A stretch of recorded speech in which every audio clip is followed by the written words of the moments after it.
نے فرمایا پتہ کرو اس کی ماں ہے، اس کی ماں ہے۔ آپ میرے خیال میں وہاں تک نہیں پہنچ پائے کہ یہ کیوں پوچھا کہ ماں ہے، یہ نہیں پوچھا اعمال کیا کرتا تھا، یہ نہیں پوچھا کہ حلال کھاتا تھا، یہ نہیں پوچھا اس کا کاروبار کیا تھا، بلکہ یہ پوچھا اس کی ماں ہے۔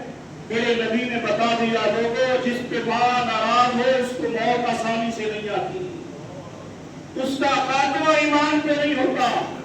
جس پر ماں ناراض ہو جائے اس پر خاتمہ ایمان پہ اس کا نہیں ہوتا۔ اور پھر آپ یقین کر لیں فرمایا اگر جس کے ماں باپ اس پہ راضی ہو جائیں تو خاتمہ بھی ایمان پہ ہوتا ہے۔ اور اگلے جملے پہ آپ سبحان اللہ سنائیں گے جس نے ماں باپ کی دعائیں لی ہوں، ماں باپ راضی ہوں، وہ قبر میں بعد میں جاتے ہیں، حسین کے نانا پہلے جلوہ گر ہوتے ہیں۔ یعنی ماں باپ کی رضامندی، ماں باپ کی خوشنودی۔ آپ جتنے کتب کا مطالعہ کر لیں، حدیث کا، تفسیر کا، نماز، روزہ، حج، زکات، ان کی تفصیل بڑی اللہ پاک نے اختصار کے ساتھ بیان کی ہے، لیکن جب ماں باپ کی باری آ گئی نا رب نے وضاحت سے بیان کیا ہے۔ معلوم ہوتا ہے سب سے اہم چیز ماں باپ ہے، نماز سے بھی اہم ماں باپ ہے۔ آپ کہیں گے جناب وہ کیسے؟ ذمہ داری سے کہہ رہا ہوں، اگر ماں باپ ناراض ہو جائے تو سجدہ بھی اللہ قبول نہیں کرتا، اللہ تسبیح بھی قبول نہیں کرتا، اللہ حج بھی قبول نہیں کرتا۔ خواجہ غریب نواز معین الدین چشتی اجمیری رحمۃ اللہ علیہ جیسی ہستی کہ آپ فرماتے ہیں میں 7 سال آیا غلاف کعبہ کو بٹھتا تھا، اور میں جب حج کے لیے آتا تھا ایک شخص کو میں نے دیکھا وہ 7 سال سے آتا ہے، روتا ہے، اور کعبے سے آواز آتی ہے میرے گھر سے دور ہو جا، میرا تجھ سے ناراض ہوں، تیرا حج قبول نہیں ہے، تیرا طواف قبول نہیں ہے، تیرا آنا قبول نہیں ہے، تیرا کوئی قبول نہیں ہے۔ کہتے میں بڑا پریشان ہوا کہ 7 سالوں سے اس کا حج بھی قبول نہیں، اس کا آنا بھی قبول نہیں، آخر وجہ کیا ہے، بات کیا ہو سکتی ہے؟ خواجہ غریب نواز کے قدموں میں گرا، کہا رب سے پوچھ کہ بتا کہ بات کیا ہے۔ اللہ سے پوچھ کے غریب نواز نے بتایا کہ تجھ پہ تیری ماں ناراض ہے، تیری ماں تجھ پہ ناراض ہے، تیرے ماں باپ تجھ پہ ناراض ہے، اس وجہ سے تیرا حج بھی قبول نہیں ہو رہا۔ پھر سجدے قبول کیسے ہوں گے؟ پھر ذکر کرتے ہوئے تسبیحات ہم یہ سب قبول کیسے ہوں گے اگر ماں باپ ناراض ہو گئے؟ اللہ نے قرآن پاک میں کس طرح خوبصورت انداز میں اس کا تذکرہ فرمایا ہے۔ آپ پڑھے لکھے لوگ ہیں، کوئی وضاحت بھی میں نہیں کر رہا، مثال بھی نہیں دے رہا، تبصرہ بھی نہیں کر رہا۔ وہ قدارتوں کا اللہ کا پہلا حکم ہے عبادت رب کی کرو گے، عبادت اللہ کی کرو گے۔ اور دوسرا حکم کیا ہے وہ میں ترجمہ نہیں کرتا، آپ قرآن سن کے سبحان اللہ خود بخود قرآن سن کے معنی سمجھ جائیں گے۔ پہلا حکم ہے عبادت اللہ کی کرو گے، اور دوسرا حکم کیا ہے وبالوالدین احسانا، اپنی بندگی کے بعد وہ کہتے ہیں والدین کا خیال کرنا، ماں باپ کا خیال کرنا، یعنی اس کی توحید، اس کی بندگی کے بعد خاص چیز ماں باپ کا رشتہ ہے۔ ہم ان کو کس طرح اگنور کر دیتے ہیں، ہم ان کی کس طرح دل آزاری کرتے ہیں، اور وہ بڑے ہو جائیں تو ہم کہتے ہیں ہمارے گھر کا سکون ختم ہو گیا ہے۔ اگر ماں باپ بڑے ہو جائیں تو ہم کہتے ہیں کہ اپنی ماں سے باپ سے آپ یہاں سے علیحدہ ہو جائیں، آپ کے ساتھ رہنے سے میرا گھر نہیں چلتا۔ میں کہتا ہوں تو گھر کہتا ہے جب تم نے ماں باپ کو علیحدہ کیا تیری تو زندگی بھی نہیں چل سکے گی۔ یہ تو ماں باپ گھر کی رونق ہوتے ہیں، یہ تو ماں باپ گھر کا حسن ہوتے ہیں، یہ تو ماں باپ گھر کی خوشیاں ہوتے ہیں۔ یہ تو ان سے جا کے پوچھ جن کی ماں دعا کرنے والی نہیں رہی، اور جب ماں دعا کر رہی ہو تو بیٹا پھر جس اس امتحان میں چلا جائے، جس طوفان میں چلا جائے، جس کے پیچھے ماں دعا کر رہی ہو، تو پھر بتائیں اس کا انداز کیا ہوتا ہے۔ ایک جملہ کسی ایک دانا شخص نے کہا تھا کہ کوہ طور پہ جب موسیٰ علیہ السلام کلام کے لیے جاتے تھے تو اللہ رب العالمین نے ان سے بھی ارشاد فرمایا تھا اے کلیم اب سنبھل کے آنا، پیچھے تیری ماں دعا کرنے والی نہیں رہی۔ کہ تیرے پیچھے ماں دعا کرتی تھی. اب یہ ماں، میں ایک کتاب دیکھ رہا تھا ماں کی عظمت پر. ایک جوان نے بیوی کی محبت میں مقید ہوا. اس نے بیوی کے کہنے پہ ماں کو گھر سے نکالا، اور جب ماں کو گھر سے نکالا بیوی نے فرمائش کر دی کہ جاؤ ماں کو ذبح کرو، ماں کا دل نکال کے لے آؤ. اور یہ جوان اندھا تھا، میں بیوی کی محبت میں ماں کو ذبح کیا، دل نکالا. اس کا دل نکال کے آ رہا تھا، چوٹ لگی، راستے میں گرا تو دل سے آواز آئی، میرے جگر کے ٹکڑے تجھے چوٹ تو نہیں لگی؟ ماں کی محبت کی تو مثال نہیں. ماں کی محبت کے لیے تو کوئی ترازو نہیں ہے، ماں کی محبت کے لیے کوئی پیمانہ نہیں ہے، ماں کی محبت کے لیے کوئی ایسا آلہ نہیں ہے جس کو آپ پرکھ سکیں، جس کے ساتھ موازنہ کر سکیں آپ. اور میرے کریم نے کیا فرمایا؟ فرمایا اگر جو حج کے لیے بیت اللہ کی زیارت نہیں کر سکتے، وہاں نہیں آ سکتے، وہاں نہیں پہنچ پاتے، تو آپ کے میرے کریم نے کتنی خوشخبریاں دی. فرمایا ماں باپ کا چہرہ محبت کے ساتھ دیکھ لیا کرو، اللہ تمہیں مقبول حج عمرے کا ثواب دے گا. اور آگے ایک جوان بیٹھے ہیں، جواب دیں گے. سن کر صحابی نے عرض کیا اللہ کے رسول، جو ایک بار دیکھے اسے ایک مقبول حج عمرے کا ثواب ملے گا، اگر کوئی 2 بار دیکھے تو میں اسے 2 حج مقبول عمرے کا ثواب ملے گا، اگر دن میں کوئی 10 بار دیکھتا رہے اللہ اسے 10 مقبول حج کا ثواب عطا فرمائے گا. آج تو ہمارے گھر میں ہے، لیکن ہم اچھا چلیں اور حدیث پاک دیکھیں، نیکی کی طرف بھی لوگ کہتے ہیں دعوت دینی چاہیے. پیارے آقا صلی اللہ علیہ وسلم کی بارگاہ میں ایک شخص نے عرض کیا، یا رسول اللہ صلی اللہ علیہ وسلم میں جہاد پہ جانا چاہتا ہوں. جہاد پہ جانا چاہتا ہوں. میرے اور آپ کے نبی نے کیا فرمایا؟ ماں باپ ہیں، سبحان اللہ. جنہوں نے ماں باپ کی خدمت کی ہے سبحان اللہ کہتے ہیں، اور جنہوں نے اللہ نہ کرے اگر ماں باپ ناراض ہیں معافی مانگے. آپ کی زندگی کی خوشیاں اس لیے چھن گئی ہیں، آپ مسائل میں اس لیے گھرے ہوئے ہیں کہ ماں باپ ناراض ہیں.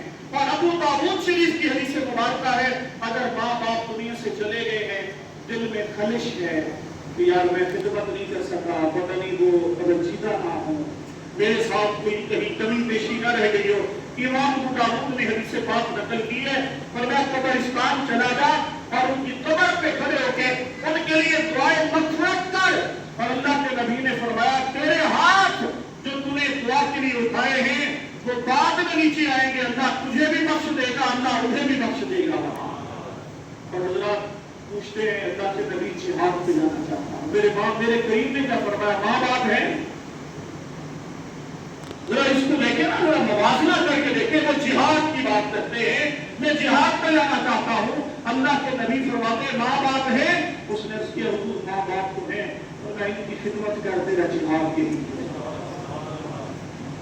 تیرا جہاد یہی ہے، ماں باپ کی خدمت کر، تیرا جہاد. اس نے پھر عرض کیا، رسول اللہ نے پھر یہی ترغیب عطا فرمائی. اور میں ابن ماجہ شریف کی ایک حدیث، ترمذی شریف کی حدیث پاک سبق میں نے پڑھائی اور میں بڑا تعجب میں حیران ہوا کہ اتنے اہل علم اہل شعور تشریف فرما ہے، تو مجھے یقیناً اس سے بڑا فائدہ ہوگا کہ سبق کے اندر میں نے جب یہ حدیث پاک پڑھائی کہ پیارے آقا صلی اللہ علیہ وسلم کی بارگاہ میں ایک شخص آتا ہے اور آ کے عرض کرتا ہے یا رسول اللہ صلی اللہ علیہ وآلہ وسلم میرے ماں باپ، اور یہ عرض کرتا ہے میرے دکھڑے بیماریاں پریشانیاں، کاروبار میں گھاٹا، گھر میں میاں بیوی کا جھگڑا، بچوں کا جھگڑا، فساد خسارہ لڑائی نقصان، یہ ساری چیزیں ختم نہیں ہو رہی، مجھے بیماری نہیں چھوڑتی، مجھے پریشانیاں نہیں چھوڑتی. اور میں حضور حاضر ہوا آپ کی بارگاہ میں، کوئی وظیفہ بتا دیں، کوئی وظیفہ بتا دیں اور دعا فرما دیں.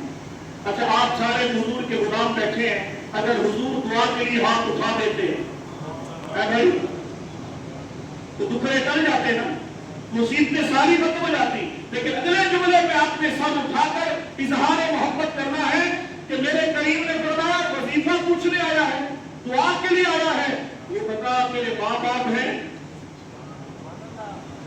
پیروں کے پیچھے بھاگ رہا ہے، کوئی عاملوں کے پیچھے بھاگ رہا ہے، کوئی تعویذوں کے پیچھے بھاگ رہا ہے. ان ساری چیزوں کے پیچھے سب سے بڑے عامل تیرے گھر میں بیٹھے ہیں، سب سے بڑے پیر تیرے گھر میں بیٹھے ہیں. اور میں نے تو بڑی ذمہ داری سے کہا اگر کوئی ناراض نہ ہو تو آج بھی کہہ رہا ہوں اگر کوئی پیر صاحب ہے ان کی دعا یقیناً قبول ہوتی ہوگی، اگر عالم دین ہے ان کی دعا ضرور قبول ہوتی ہوگی، لیکن اللہ کی قسم کھا کر کہتا ہوں اگر ماں باپ دعا کے لیے ہاتھ اٹھا دیں تو سب سے پہلے دعا جن کی قبول ہوتی ہے وہ ماں باپ ہیں۔ آپ اور میں کتنی مرتبہ اپنے باپ سے دعا کی درخواست کر چکے ہیں، کتنی مرتبہ آپ اور میں سر جھکا کر کمر ماں کے آگے کر کے کہے ماں آج تو دعا کر دے،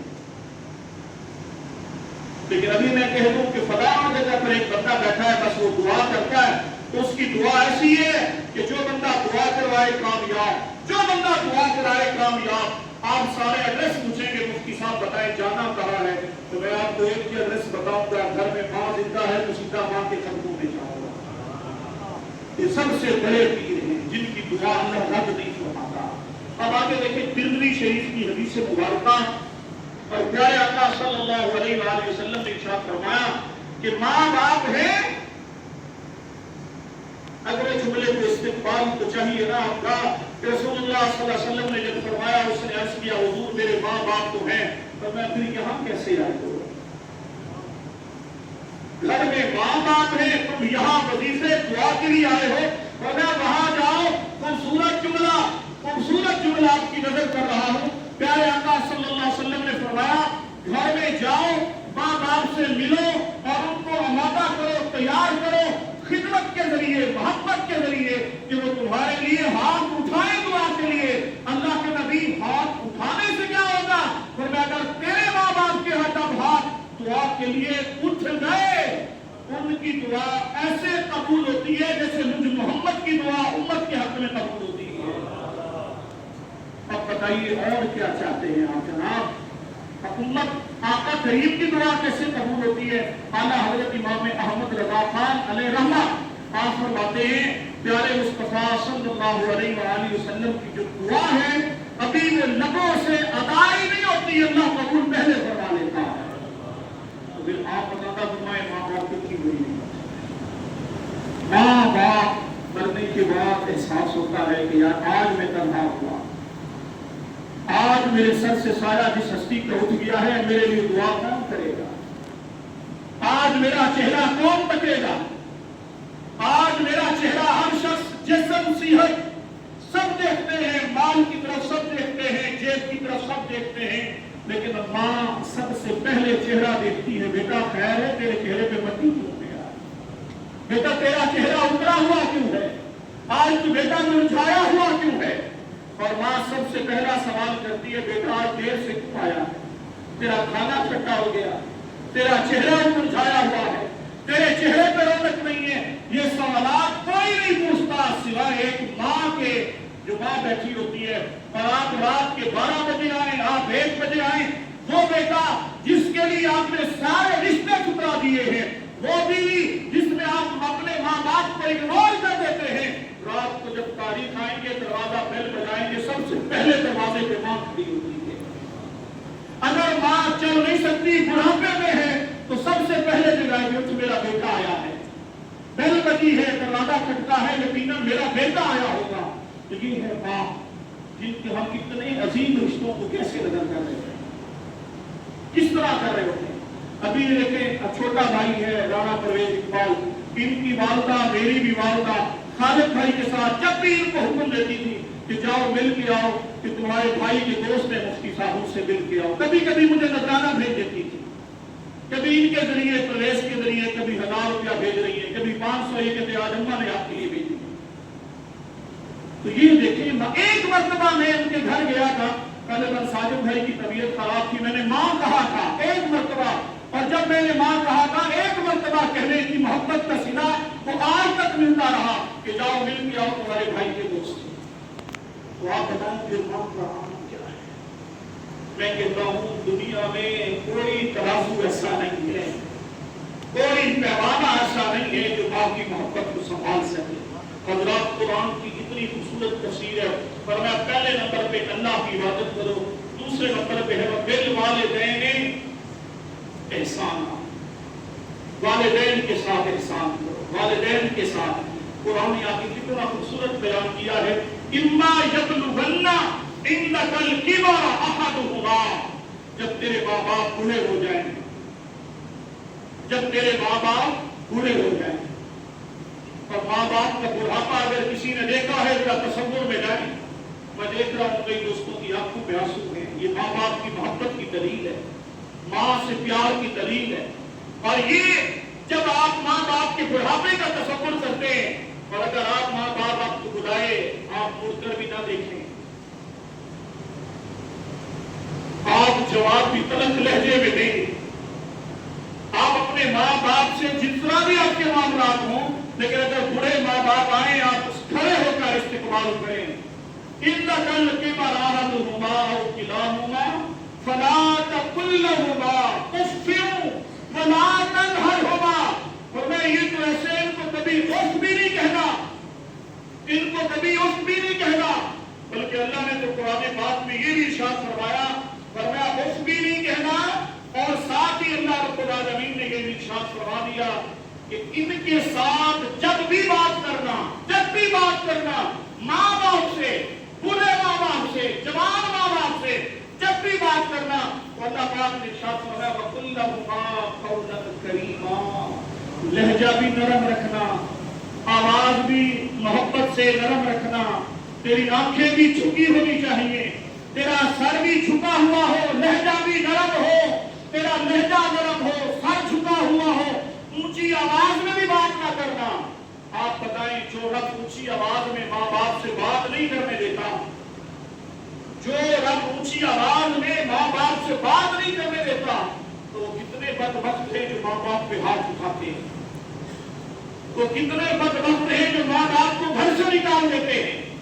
پچھلے ابھی یہ عید گزری ہے، ٹیکنیکل گراؤنڈ کے اندر میں نماز عید کا وہاں خطبہ دے رہا تھا، دعا کے بعد جب میں ملا تو مجھے کئی ساتھیوں نے کہا، ایک انتہائی پڑھا لکھا بندہ آیا، اس نے کہا مفتی صاحب میرے لیے دعا کریں، بیٹے نے گھر سے نکال دیا، مجھے وہ گھر لے جائے۔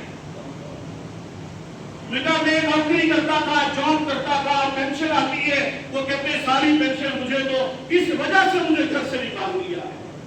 حضرات بتائیے کیا بھلا کی بات ہے؟